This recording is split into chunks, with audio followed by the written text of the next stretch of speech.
saja saya melantik Bapak Sri Sultan Hamengkubuwono ke-10 sebagai Gubernur Daerah Istimewa Yogyakarta dan juga Bapak Kanjeng Gusti Pangeran Adipati Aryo Pakualam ke-10 sebagai Wakil Gubernur Daerah Istimewa Yogyakarta.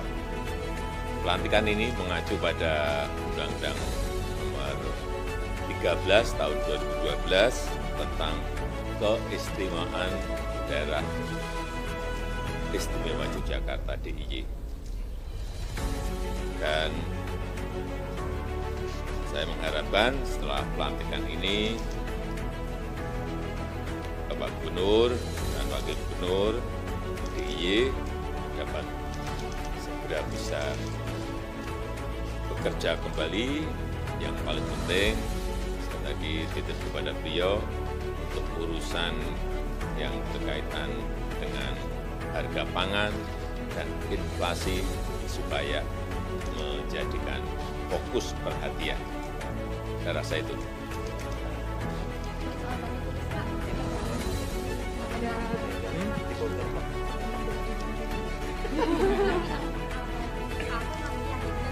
Apa?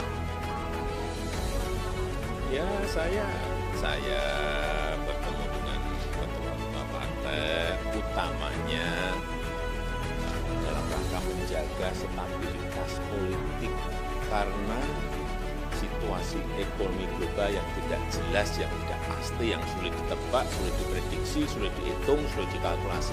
Sehingga stabilitas politik itu menjadi, dan stabilitas politik dan keamanan itu menjadi sangat penting sekali saat ini.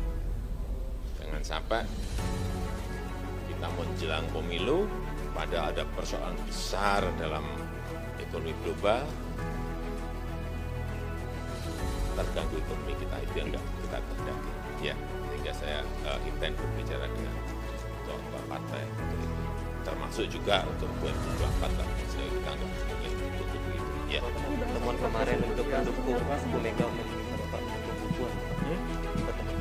Bagian dari pembukuan. Tanyakan Bu Mega, kandidatnya belum diputuskan oleh PDI kan.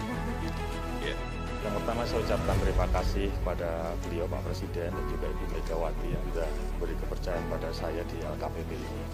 Tugas khususnya yang pertama adalah karena hari ini pasca pandemi COVID ini kita butuh sebuah upaya keras untuk terus meningkatkan pertumbuhan ekonomi, maka dengan potensi anggaran yang lewat LKPP ini didorong untuk bisa membeli produk-produk dalam negeri.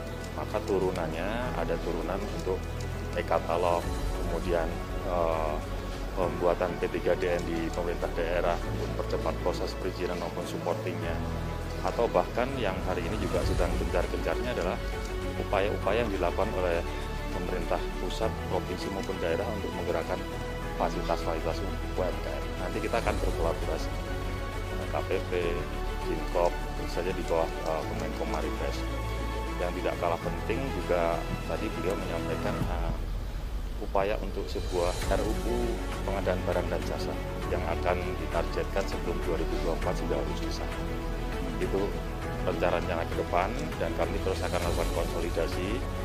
Walaupun Pak Anas sudah melakukan hal yang sangat baik di LKPP, kami akan terus komunikasi dan konsolidasi dengan internal supaya tim ini kompak untuk bisa melakukan percepatan pertumbuhan ekonomi yang ada di Indonesia. Khususnya kapan sih Pak Bapak terjadi kepala LKPP dan segera menemukan Kalau saya dengan Pak Presiden, karena sama-sama di Jawa Tengah, pasti saya merasa bahwa saya bagian dari beliau. Pertama, di saat dia jadi wali kota, saya waktu itu jadi PLT wali kota. Kemudian beliau 2 kali periode ke Gubernur DKI, ya beliau sudah tingkat provinsi DKI, kami mesti di Jawa Tengah. Lalu kemudian ketemu lagi karena waktu itu kan beliau nyalon presiden, kita jadi bagian timnya.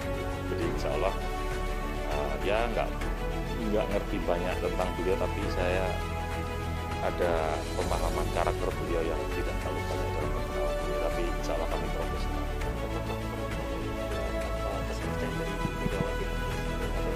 Saya rasa begitu, karena kan saya menggantikan Pak Anas yang juga kader PDI Perjuangan. hati-hati. Nah, itu duitnya banyak di situ. Jadi kamu mesti hati-hati. Harus taat azas. Kalau belum matanya ditutup, jangan tergoda hal-hal yang lain. Itu tadi pesannya tadi. Saya akan junjung tinggi integritas. KKN itu maksudnya? Oh iya ya.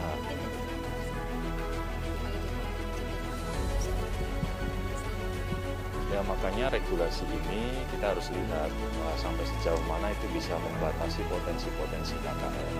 Kalau dirasa sudah cukup ya alhamdulillah, tapi kalau dirasa tidak ya pasti kita akan komunikasikan kepada terkait untuk bisa membuat ruang-ruang kontrol supaya potensi itu tidak akan terjadi. Cukup ya? Apa? Oh ya. Ya kalau saya lihat regulasinya pasti harus ada surat pemberhentian dari Kemendagri. Pak Menteri tadi saya sudah berbicara dengan beliau, akan segera proses. Nanti kalau sudah ada pemberhentian saya sebagai wali kota, maka akan muncul PLT yang otomatis sesuai regulasi itu adalah wakil wali kota Buitan. Jadi biar proses itu kita jalani sampai dengan surat pemberhentian wali kotanya keluar. Semarang tinggalkan listrik.